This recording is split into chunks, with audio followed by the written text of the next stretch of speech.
In this video, we're going to build a service class that updates the user coordinates to the database every probably 3 to 4 seconds. I haven't decided on the time interval yet, but it'll be some time interval.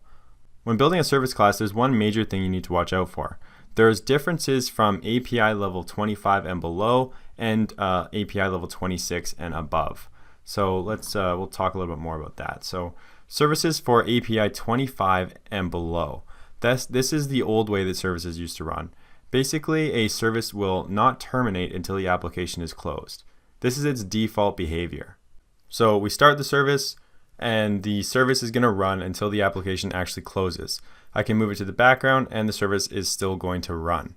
The takeaway here is there's no special conditions. There's nothing really special we need to do.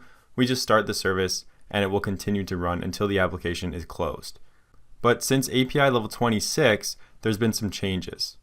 Basically, the service will only terminate when the application is closed, just like the old services, but there's special conditions. So now we're going to talk about these kind of special conditions. The first special condition is a notification must be showing at all times. So that means a notification needs to be showing in the system tray. And I'm going to show you what that looks like. So this is the finished version of the application running, and if you look at the system tray, you can see that it says Google Maps 2018 is running. Tap for more information to stop the app. So on API level 26 and above, we are required as a developer to build that notification if there's a service running in the background. That's something we build. It doesn't happen automatically. And if we look at Firestore, if you look right here, this one's being updated constantly. So there's the update. You can see the orange text. It's going to update in a few seconds. There's the update again. So that's the service running in the background. That's this application right here with the service running in the background. You can see if I close this app, close it, that service is going to stop running. So the orange text will no longer show. And you can see that the notification is also gone from the bar. For API level 26, there's also different service starting conditions. So the service is literally started by calling a different method. There's just a little bit of a different process you need to follow when starting the service. And then number 4 is the service will terminate when the application dies or closes. So here I am in Android Studio. We're going to start building that service class. The first thing I want to do is right click on the main package directory, and we're going to create a new package named services. This is just to help organize our project better. Now inside the services package, I'm going to create a new class, and this is going to be called location service. And of course, the first thing we need to do is extend by service. I'm going to close this to give us some more room. Now there's actually going to be a lot of code in this service, so I've created a gist ahead of time so that you can just copy it and save yourself some time. So here is the gist. I'll get the URL for you. This is going to be the URL right here. So if you go to that URL, you're going to come to this file is going to open, and as you can see, there's a lot of code here. So this is where you can get the entire service class. Ignore the MainActivity stuff. Just copy everything inside of the location service.java right here. So I'm copying all the imports. Now I'm going to go back to Android Studio, and I'm going to paste it in just like that.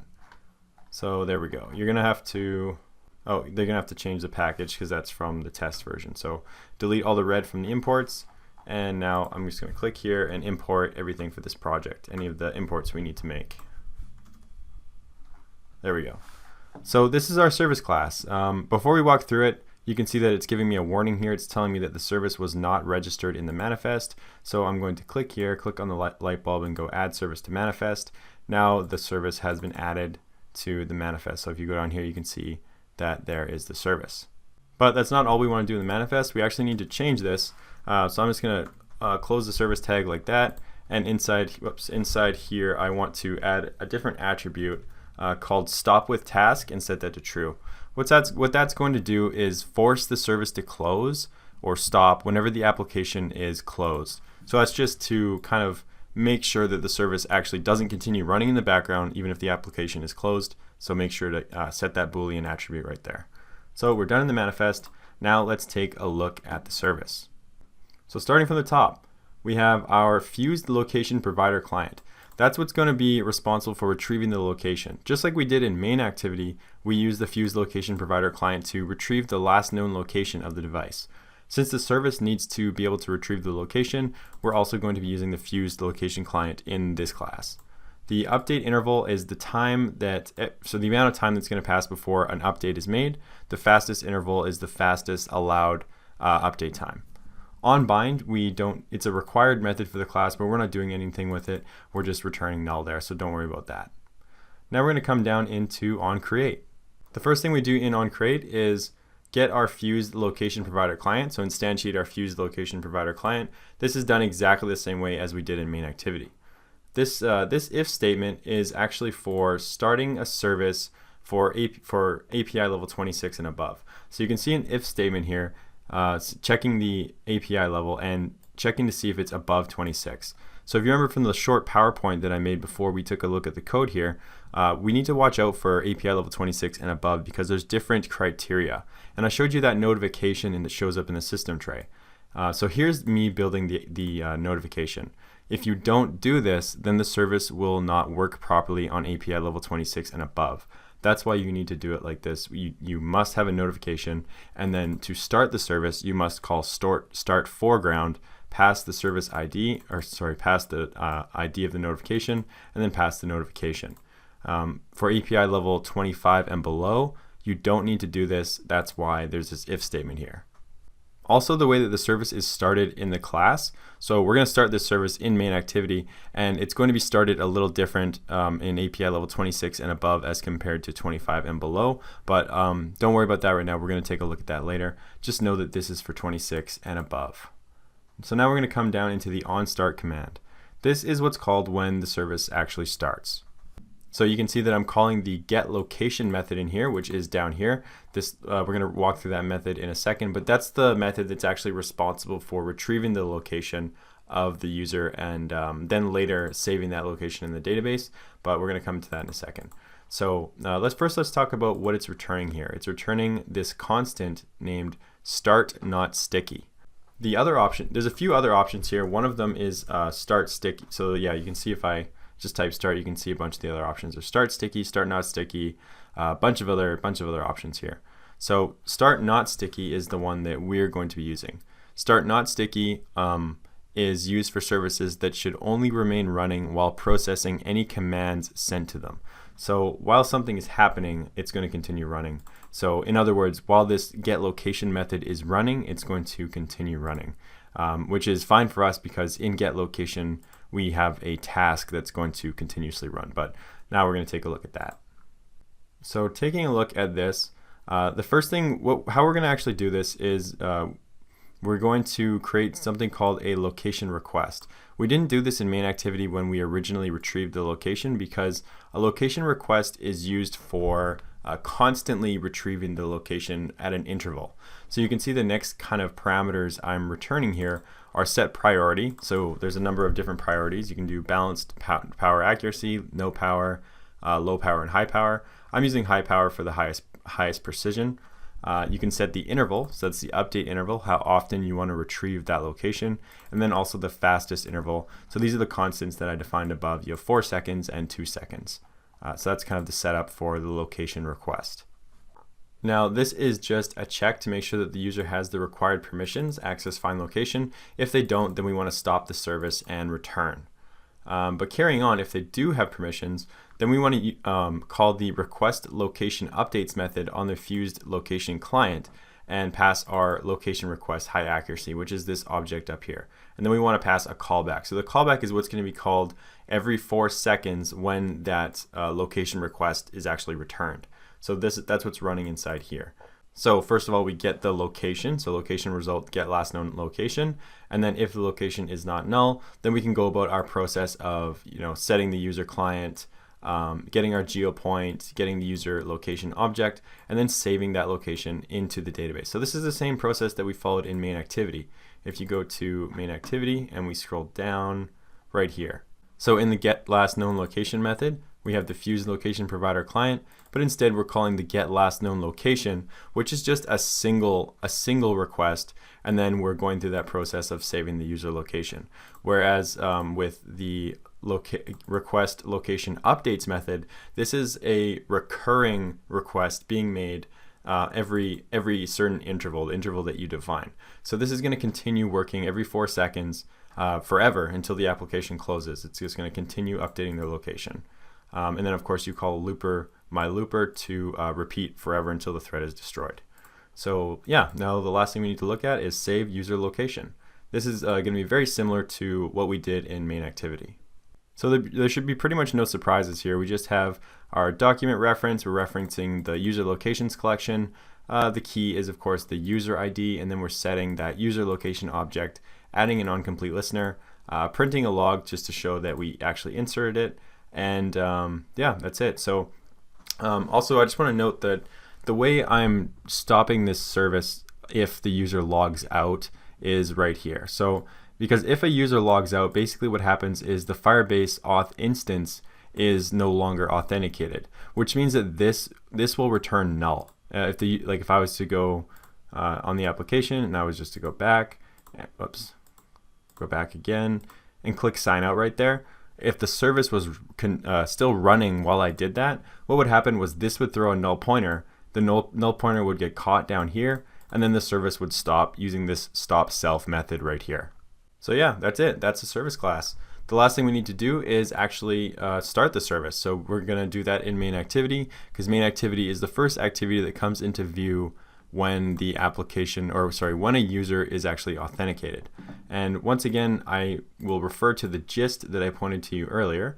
And if you scroll down, we see some more code here in MainActivity. So we have a start location service method and an is location service running method. So I'm going to copy both of those methods. I'm going to go back to Android Studio. I'm going to scroll all the way up to the top here, and I'm going to paste those in.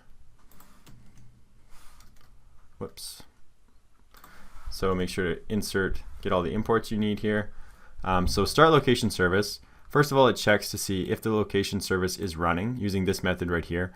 That's all this method does. It returns true if the service is running. It returns false if the service is not running. So of course, before you're starting another service, you want to check to see if that service, is running. So that's kind of the first check right there. Now the way we start the service is using an intent. I have a new intent here called service intent. It references the context, and then it references the location service class. Now we have an if statement here because, as I mentioned at the beginning of the course, we have some differences with respect to the API levels. So 26 and above is different than 25 and below. So you can see here this is checking for Oreo. I believe this is 26. Yeah, 26. So if it's above or equal to 26, what we need to do is MainActivity.this.start foreground service. Otherwise, if it's API 25 and below, all we got to do is call start service. It's very straightforward. Basically, 25 and below is very straightforward. You just start the service. You don't have to worry about the notification or any of that other stuff. But with 26 and above, it's a little different. You got to call start foreground service. If you don't call start foreground service, when the service goes to the background, it's going to stop. So, for example, if I was just to go start service here, if I was on API 26 and above and I moved the application to the background, the service would stop. That's why we need to use start foreground service to make sure that the service will continue running in the background and the foreground. And not only that, in the location service, if we go up to the onCreate method, if it's API level 26 and above, we also need to do this. We create the notification and we call start foreground and we pass that notification. So we have two steps, right? We do start foreground service, and then also we have to build a notification and call start foreground and pass the notification.